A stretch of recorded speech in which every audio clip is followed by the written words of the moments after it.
Iran's crackdown on anti-regime demonstrators continues, with no end in sight. This comes after 2 executions last Saturday. The young men were charged with killing security personnel during the unrest. The European Union is still mulling sanctions against Iran's Revolutionary Guards. The IRGC have been accused by protesters of using lethal force for suppression, and around 500 people have died during demonstrations so far. The unrest began after the death of 22-year-old Mahsa Amini, who was killed in detention after morality police said she was wearing her hijab improperly. How long will these protests continue? Will the regime be able to quash the demonstrations? Is there a real chance for large-scale change within the country? And what does this mean for the future of Iran? So let's get to it. What's next for the Iranian unrest? As always, we begin with our quick fire round, 30 seconds each to lay out your initial stance, and we pick up the conversation from there. So, Catherine, please take the lead. Well, I'm going to say what is next. I don't see any hope for protesters to go home and just give it up. So the regime is going to have to admit defeat at some point. I can see the regime teetering right now, and I think that it's the regime's effort to try to foment chaos, outside of its borders, and the difficulty that it's actually having in rallying support among the axis of resistance is telling you that the regime is teetering on the edge. But I think that it means that Iranians will see a lot more violence. And of course, there's also the risk, for our Western capitals to witness terrorist attacks. Right, and we will definitely mention that in a second. Emily Schrader, your thoughts? So I think that there's really 2 sides to this equation of what's happening in Iran. First of all, it's important to remember that the previous revolution in 1979 actually lasted for 15 months. Right. So it wasn't something that happened overnight. What we mostly hear about happened over the span of a couple of weeks, but the revolution actually was 15 months. So we're actually doing fine. I agree that the regime is teetering. I think that eventually this regime will fall, but it's going to be probably a very bloody fight and probably much longer. And last but definitely not least, Ben Talbalou, your thoughts? Yeah, sure. Just to connect the dots, I broadly agree. Listen, this current iteration of protests, which began in September 2022, actually traces its origins to December 2017. So there have been continuous, sporadic, large-scale, nationwide demonstrations by the street and by the society against the state. And all of the signs tell you that they're likely to continue. They may continue in different iterations. They may continue with different triggers. They may continue with different geographic and demographic functions. But the main qualm driving the Iranian people continues to be there, and therefore they seem to be continuing to protest quite bravely more than 4 months in. Okay, and on that note, please feel free to engage in a conversation from this point onwards. But Catherine, I do want to begin with you. Supreme Leader Khamenei saying what he is dubbing riots failed to weaken the regime. Is he that wrong? Is the regime stronger than the people? No, I profoundly disagree. But of course, he would say this. I mean, this is the propaganda of the regime. Misinformation, disinformation. This is what they do. They never admit, that things are wrong when they're going terribly wrong. And of course, for him to admit again that protesters and detractors to the regime are actually gaining ground against him, would be a failure on his part, and he can't show weakness, especially when it comes to the axis of resistance.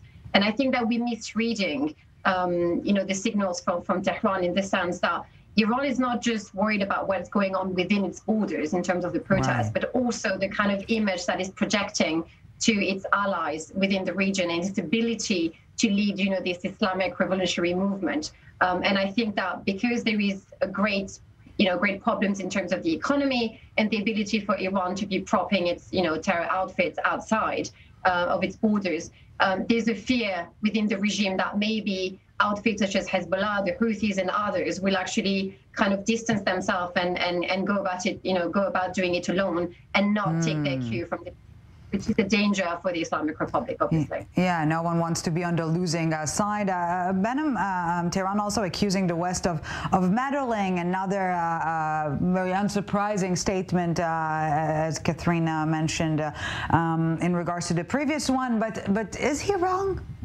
The West definitely has some sort of an interest to see the regime there getting weaker. Well, the funny thing is the West certainly has interests and values and security at stake, as do a lot of the regional countries, but there's been too little too late, in my view, by some Western nations to actually stand with the Iranian people and put their money where their mouth is in practice. You've had about 4+ months going, over 500, reported killed. The number is likely higher.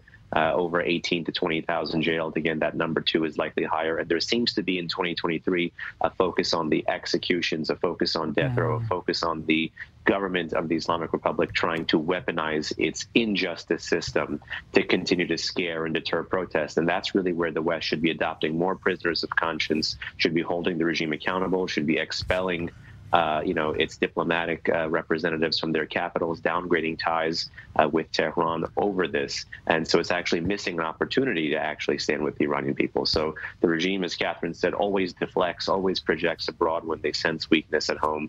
And we have strategic interests and moral interests at stake. So I think we could be doing better. Well, we will be talking more about the Western action or inaction after the break. But Emily, you've mentioned it in your opening remarks. Where or when is the line between protest or protest plural and a full-on revolution? I don't think that there's a specific moment that it becomes revolution versus protests. I think that they've already proven they have incredible resolve, that more than ever before, the Iranian people, despite different ethnic and religious backgrounds in some cases, are actually united in their call to action, which is regime change. I actually agree with both of my other co-panelists in their observations of what's happening, both in terms of the West not really stepping up enough, and in terms of how other terrorist proxies of the Iranian regime may respond to what's happening right now on the ground. At the same time, I also want to add to that I think this round of protests and hopefully revolution have been very effective through social media more than ever before, despite the fact that internet has been cut down. And that is actually increasing the pressure on the West to act effectively against this regime. It's happening too slow right now, but it is slowly happening. So I'm cautiously optimistic about that. So in this respect, Emily, what us boomers like to dub Gen Z, they've been at the forefront of these protests. Is it essentially a generational showdown, or has protests reached a true national consensus?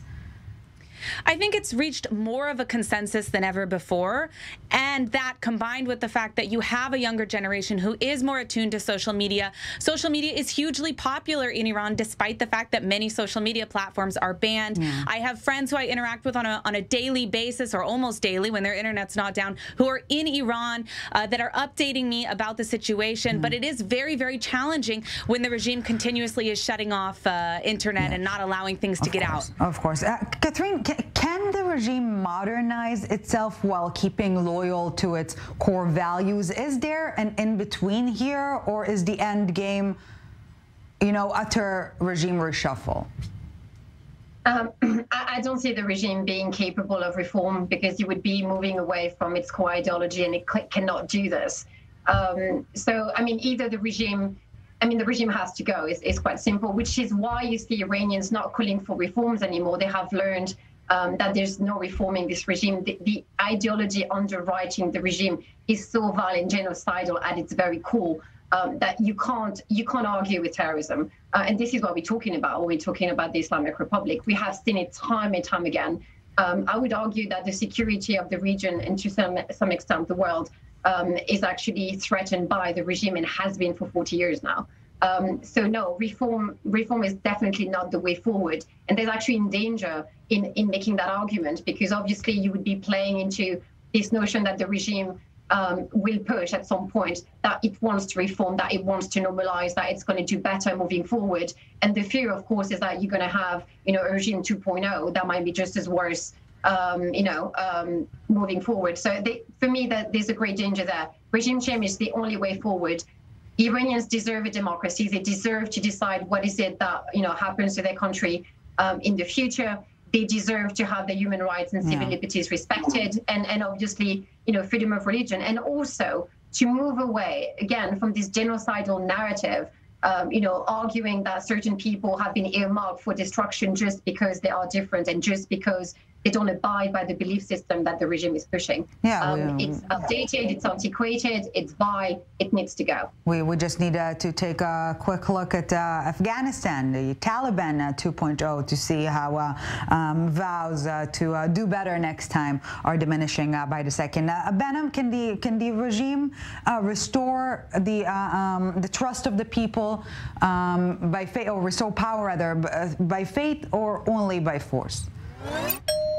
Well, you raise a very interesting question. In short, no, not at all. The trust has been broken, and you've seen that bond really break, again, starting in late 2017, when what was the regime's social, political, and even, in fact, religious base actually lead that generation of protests and demonstrations that started to make these things nationwide.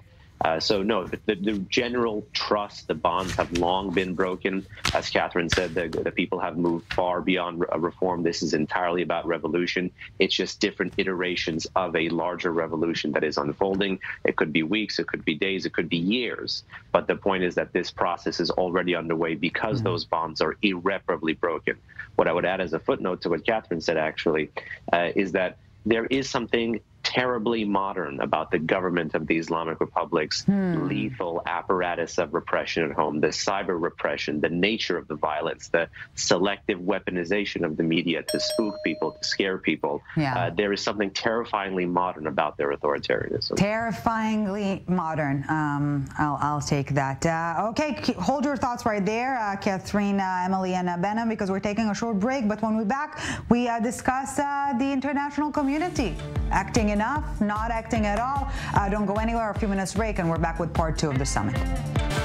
Welcome back to the summit. Still with us, Emily Schrader, Catherine Peretz-Shakdam, and Behnam Ben Talbalou. Thank you very much for staying with us. We're also staying on topic, but before we dive back into the conversation, let's take a listen to some international reactions. Lots of talk, but can they walk the walk? Let's take a listen and pick up the debate from there. 4 individuals engaged in the recent demonstrations have been executed over the past month following expedited trials that have not met minimum guarantees of fair trial and due process required by international human rights law. International human rights law is binding on Iran, and this makes the executions tantamount to an arbitrary deprivation of life. The German government condemns, in the strongest possible terms, Iran's continued use of the death penalty as a means of oppression. The German government again urgently calls on the Iranian regime not to carry out any further death sentences and to immediately abolish the death penalty. Together with our international partners, we will continue to increase pressure on the Iranian regime and work towards the respect of human rights. So let's get to it. Is the West simply too soft in its reaction? Another quick fire round, 30 seconds each, and we move on from there. Emily Schrader, please take the lead. So I think the West has been pathetically weak when it comes to Iran for many, many years.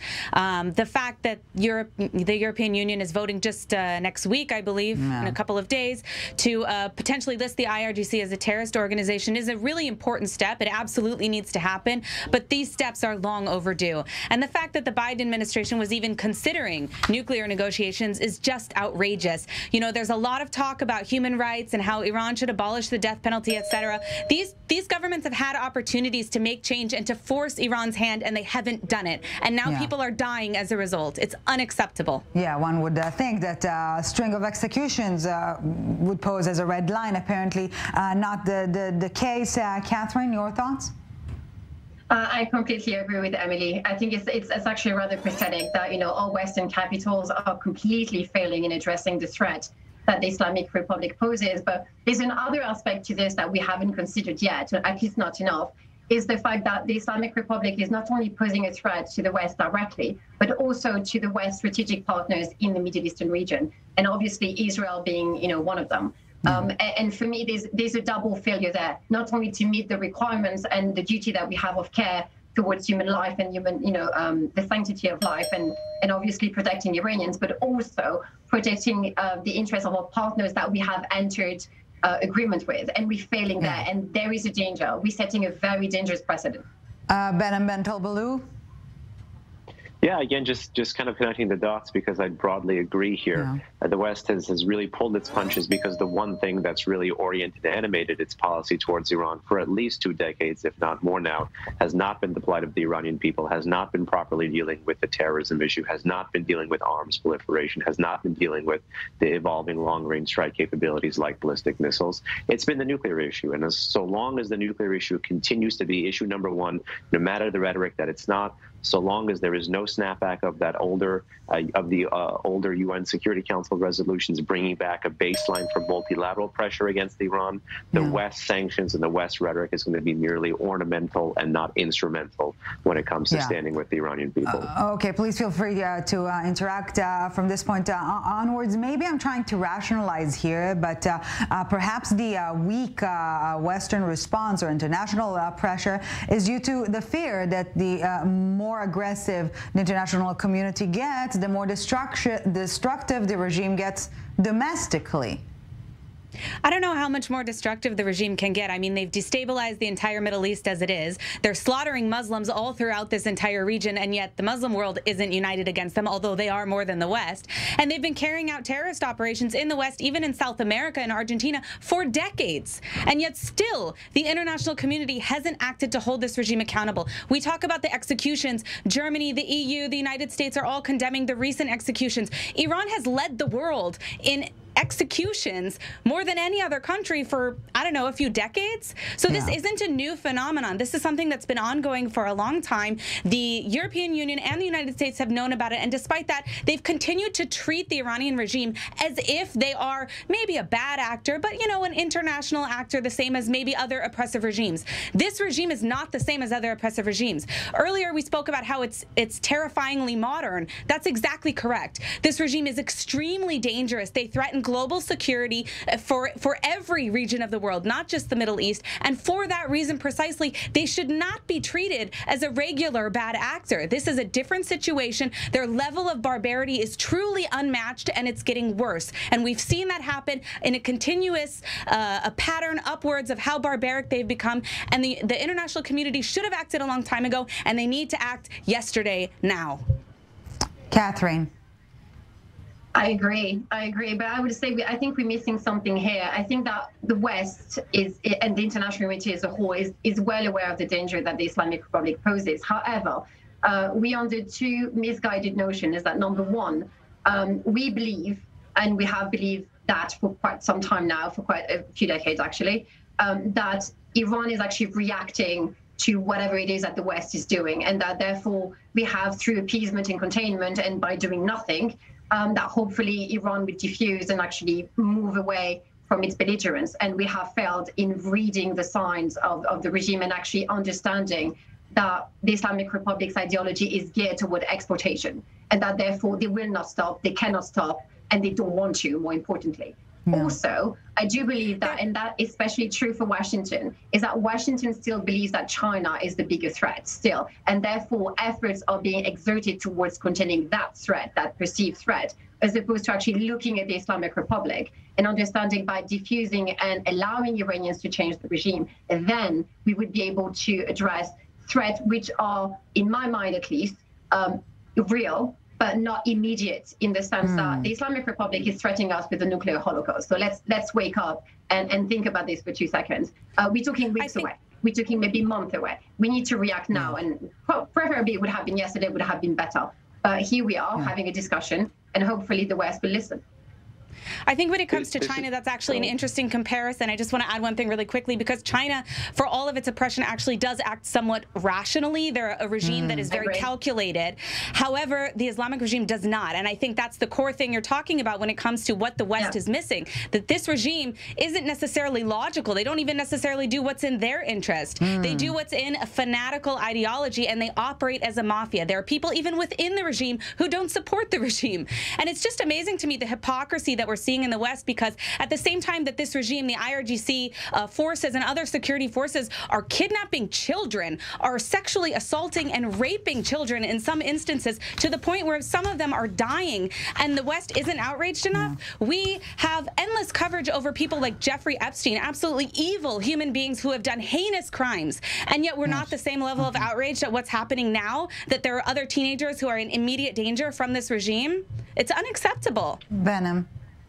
Oh, it is indeed unacceptable. But again, there is a way to actually link the dots here, because whether it's China or whether it's the evolving Iranian threat to Europe, for instance, there is a great interest for the West to, connect the dots of the larger threat posed by the Islamic Republic. And in this instance, look, Iran is aiding and abetting right now Putin's imperial war against the Ukrainian people, and the specific targeting of civilian infrastructure and of civilians with drones. And it's doing it in a strategic and in a lethal way, such that it's forcing the West to spend more on air defenses, much like the Israelis for so long have had to spend more on air and missile defense to intercept and thwart an evolving array of Palestinian rockets provided to them or taught to them to be locally produced by the Iranians. So this is an evolving, exportable model for the terrorism strategy of the Islamic Republic. China is the largest illicit and licit importer of Iranian oil. If we have a problem with the national security behavior of the Islamic Republic, we all have to collectively get tough on China. If we don't want the problems of the Middle East to spill over into Europe, whether that's the refugee issue, whether that's the drug issue, whether that's the arms proliferation issue, it's time to tackle the threat at the core, which is dealing more appropriately with the government of the Islamic Republic. And in this instance, unlike in many instances around the world, our strategies and our values can actually be in concert and not in conflict with another. So when the Iranian people are bravely protesting against our adversaries, we shouldn't miss the chance to stand with them. We're all interlaced, and we didn't even mention Charlie Hebdo making headlines this week. Again, let's hope the West will not wait for another Charlie Hebdo type of a wake-up call until it acts further.